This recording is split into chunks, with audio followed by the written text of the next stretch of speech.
Holy smokes. Hope those come out.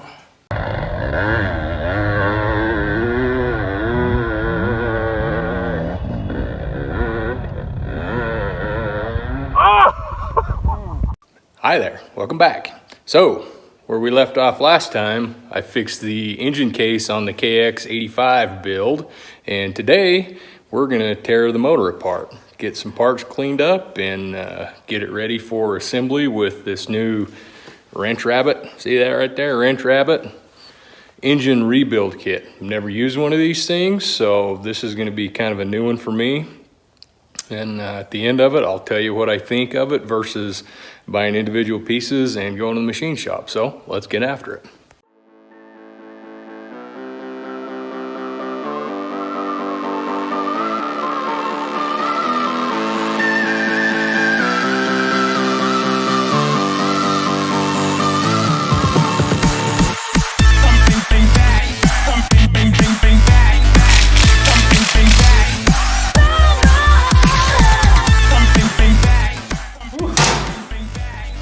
Myself in the noggin.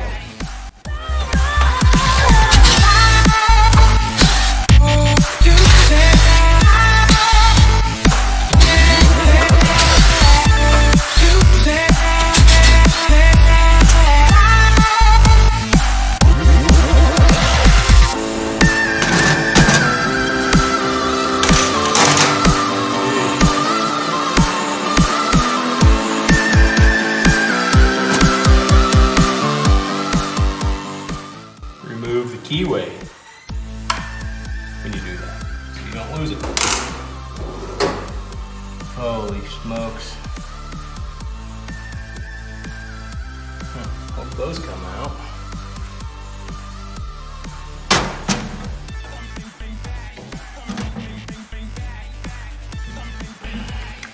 Let me show you what we got here. All right, so check this out. So the screws that hold the ignition into the case are not in real great shape. So this thing's been into before. So look really close. See that Phillips head screw? It's all kinds of mangled. And then that one right there, focus, is even worse. But I lucked out. I was able to break them all loose, and I'll get some more of those ordered from Rocky Mountain. And so when we go back together, we have to ever break into this motor again or replace the ignition, that won't be an issue.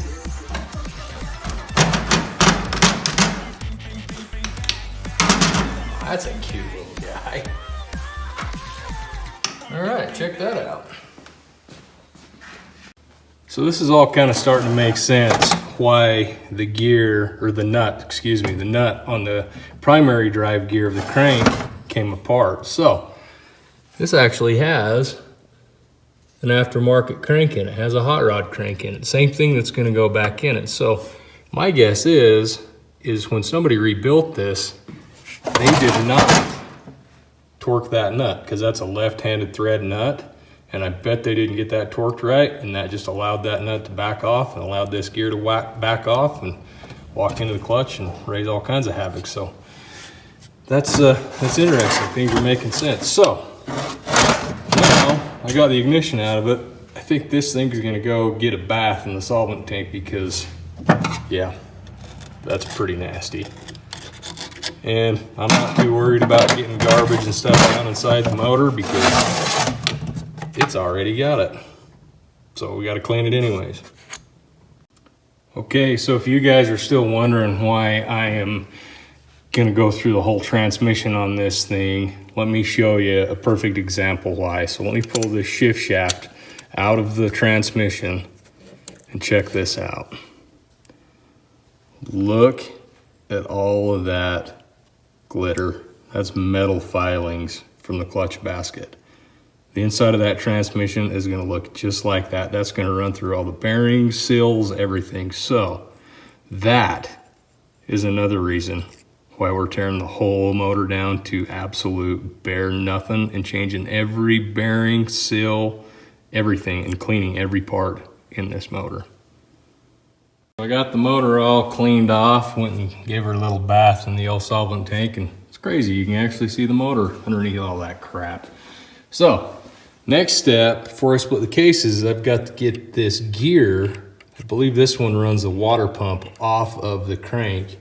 And you see how the splines are all mushroomed out and kind of messed up. So what I'm gonna have to do is take my grinder and rotate the crank and buff down these bad spots on these splines so I can slide this gear off, because I need to save that gear for one, and I guess the other one is the cases wouldn't come off with that gear on it. So I'm gonna hurry and do that, and then we'll start splitting this case.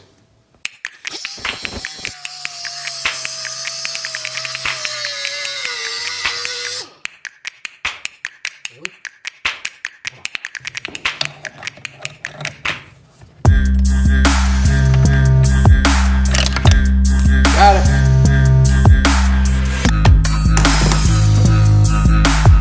Perfect.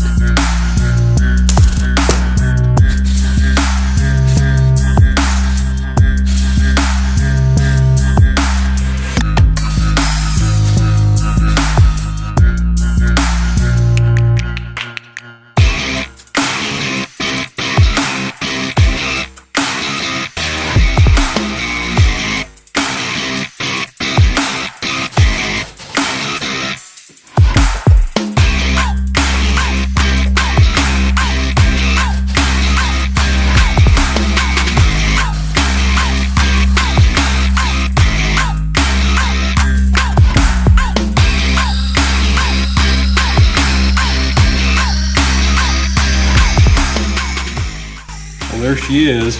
You see all that nasty silicone on there? That's why I had a hard time getting the cases apart. But if you look down inside of there, there's more sparkles and metal inside of this transmission than a bass boat on Lake Powell playing Metallica on the 4th of July weekend. I mean, it's awful sparkly. So that, again, is why we're going through every bearing in this thing and replacing it. So, bass boats, glitter, metal, no silicone.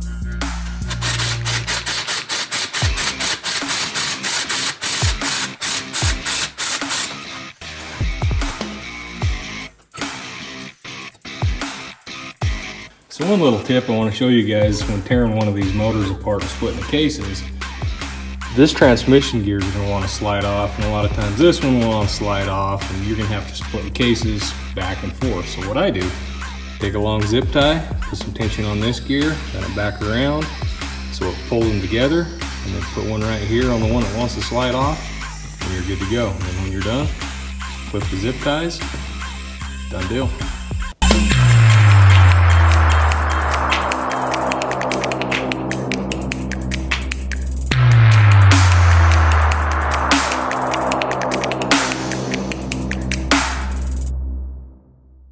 Okay, so there's the transmission out of the cases. Got the crank out of it. There's the other case, and let me show you why we're doing this. See all that down there? All that nasty, nasty metal shavings?